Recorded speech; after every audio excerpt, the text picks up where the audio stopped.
back to school wave begins this week, and it kind of feels like, yeah, the timing's right. All right, you mentioned it earlier in the show. You guys have talked about it. We're doing some specials with it as well. New York City schools don't head back to school until later this week, but today is that big day in Newark. So dark and early for thousands of kids making their way into the bus, New Jersey's largest school district. Well, you saw there was one person smiling, one kid not smiling. That would be you? Which one would be you? That would have been me not smiling. The most important thing now is those everlasting first impressions. Let's get to Eyewitness News reporter Lindsay Tuchman live for us in Newark. And Lindsay, even in the video you had there was a couple kids smiling, some not so happy, but more smiling faces, I would imagine, today?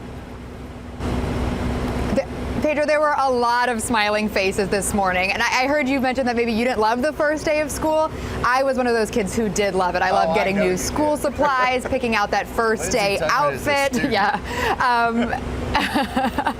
But the kids here, they were really excited for a lot of reasons, not just because it was their first day of high school, but today was met with a great deal of fanfare here because this is also the opening of this high school, this newest high school in the school district.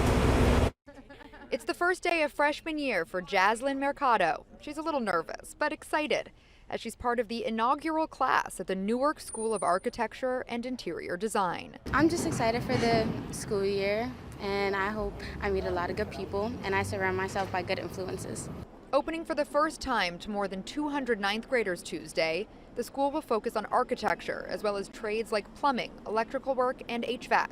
The debut was delayed a few years as the building was being converted from an old hospital and still is operating with a temporary occupancy certificate.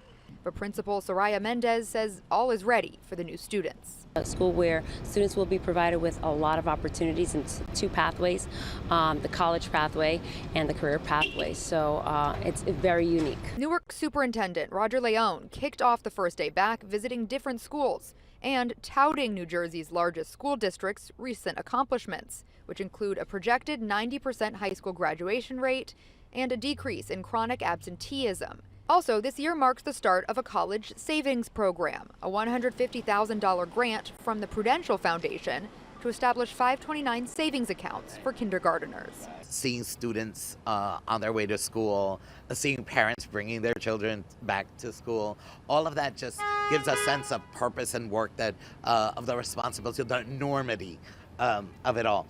And back at the new trade school, Rania Ribeiro says she just can't wait. Not every school has it, so I'm really happy to be here for that. So yes, classes are indeed underway here and as well for the 40,000 students in this school district. Back here though at the School for Architecture and Interior Design, they are just starting with freshmen, but will add an additional grade each year as the school grows, with the potential of having nearly 1,000 students studying this very unique course of study. Guys? That's so exciting. You know, some kids, if you're into interior design, I mean, get started early, find out if you really love it or not. Lindsay, he admits that the first day of school was fun, but it was the days following. It was the second, having third, fourth, to get up fifth, the following days. That makes more sense. But if I know a good student when I see one, it was Lindsay. I know you were a good student. I totally get that vibe. Lindsay, thank you so much.